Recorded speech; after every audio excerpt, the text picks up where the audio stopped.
ole chi bai ole voin hi zun ni som ni pakhat ania mo chuanin hi asur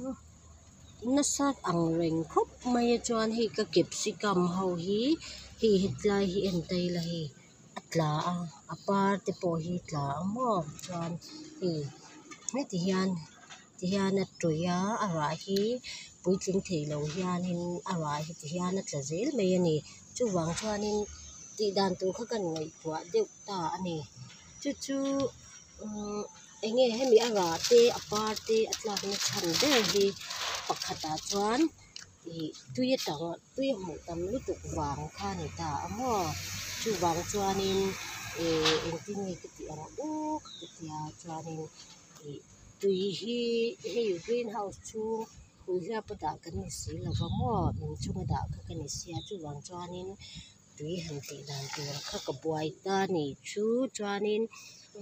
rua tui kha tla ko chuan dong ze bok sia chu don lo dan tur kha kan buai pui don ta ni chu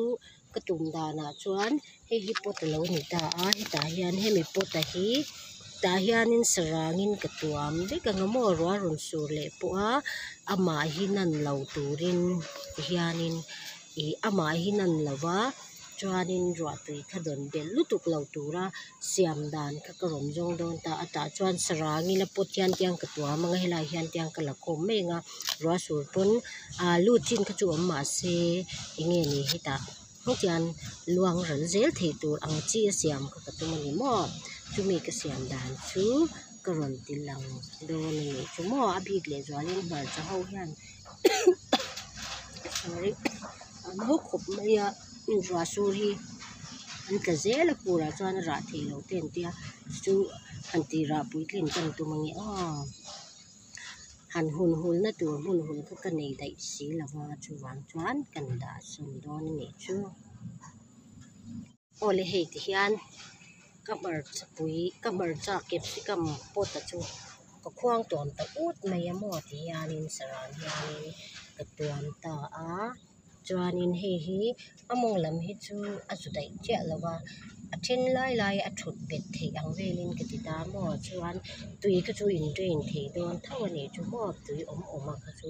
a in drain thei thawanga chuan heti hianin kan ti chin don ta a enge an zel ti kan enanga mo jun ni som ni pakhata kan ti nia aparte atlate atlak chun zomem aparte ara ti kha atlak chun zom zel ne zel lo ti kan en don nia hi katuam tak mai ani chu mo hi oni dan chu ni ole heile ti hian ka capsicum ho chu kan tuam taluk mai ani mo ti hianin ruwa alo sur po khanin ruwa tui kha dong tlem dewanga chuan ara te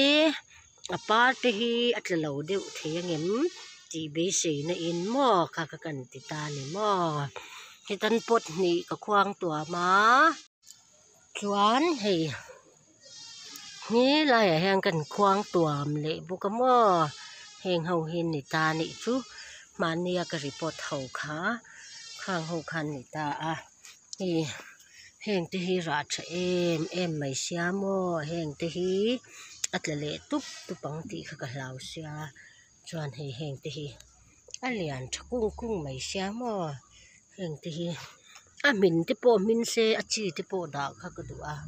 chuan he ti lai mi hi ti khan kan ti boka khang ba ga khan he ti lai hian pathum helai hian pathum ka khuang to boka mo panga